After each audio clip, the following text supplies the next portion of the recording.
Minggu ke-12 tahun B. Mengapa kalian takut?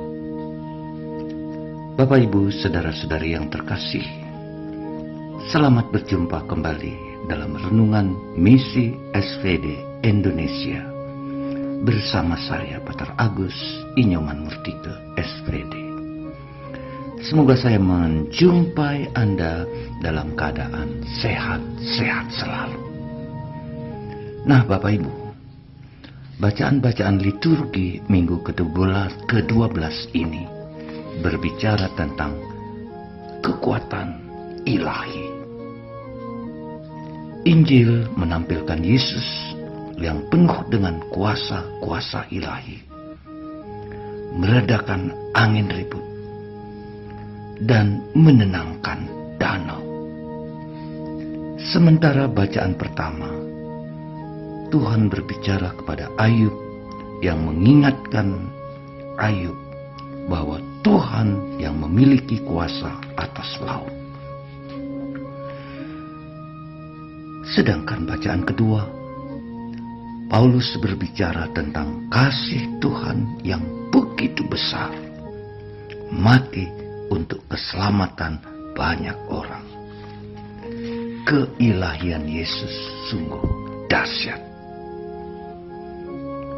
Santo Markus dalam Injil menceritakan kepada kita bagaimana Yesus ada di atas perahu menyeberangi Danau Galilea. Dalam penyeberangan di Danau Galilea terjadi badai topan yang sangat dahsyat. Ombak menggoncangkan perahu mereka. Mereka ketakutan. Di tengah goncangan ombak yang besar, murid-murid ketakutan.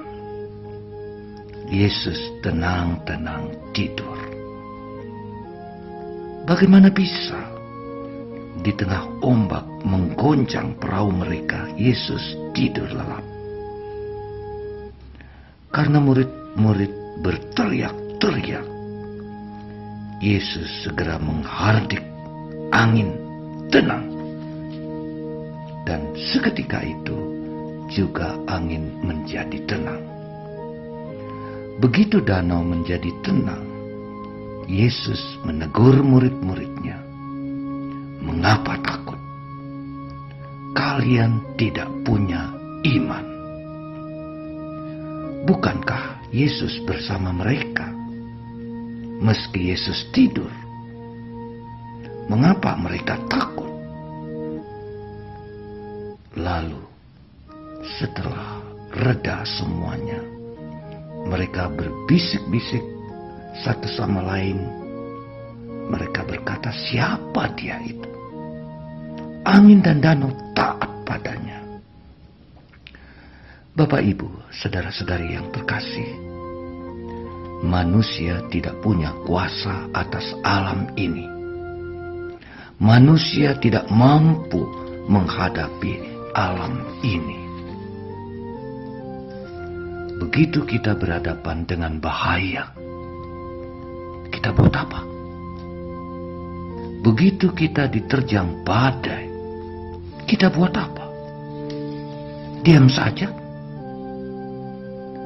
Iya, kerap kali dalam situasi seperti itu, kita tidak memikirkan Yesus ada bersama kita. Kita pikir dan kerap kali berasumsi Yesus tidak mampu dan tidak mau bantu kita. Seperti yang dilakukan para murid. Mereka berteriak, "Kita mati." Kita juga harus berani memalingkan hati kita pada Yesus. Kami dalam bahaya. Kita harus berteriak dengan penuh iman. Paulus mengingatkan umat di Korintus, Yesus mati untuk kita. Yesus tenang dan tidak melawan ketika menghadapi semua cobaan, tantangan, kesulitan, penghinaan, penganiayaan, dia tetap rendah hati. Segala yang menimpa hidupnya, Yesus menerimanya dengan penuh kerendahan hati.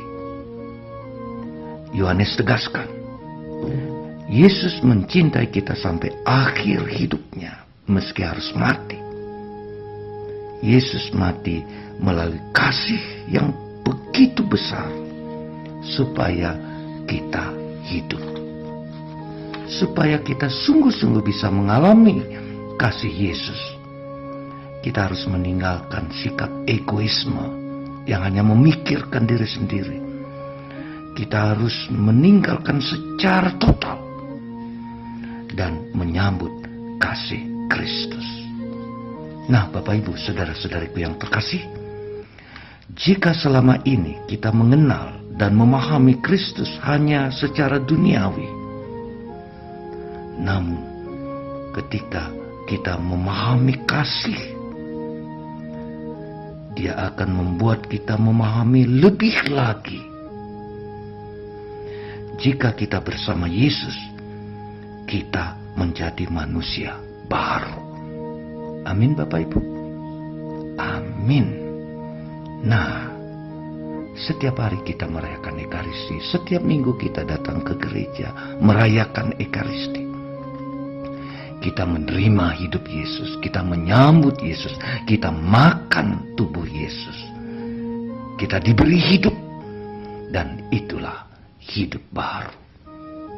Sadarkah kita, ketika kita menyambut Kristus, ketika kita merayakan Ekaristi, kita diberinya hidup baru. Ekaristi yang kita rayakan sungguh-sungguh merupakan kehadiran Yesus. Kalau Yesus hadir di tengah hidup kita, mengapa kita cemas? Mengapa kita takut? Karena kita kurang beriman. Bukankah Yesus melalui wafat dan kematiannya hadir secara baru? Dia ada bersama kita. Mari kita sambut dengan penuh sukacita kehadiran Yesus dalam hidup kita, yang membuat kita tegar menghadapi segala cobaan, rintangan, dan tantangan. Salam, saya Patar Agus dari Soferdi, Yogyakarta. Tuhan memberkati Anda semua, dan terima kasih. Sambutlah Tuhan dengan penuh sukacita dan kegembiraan. Amin.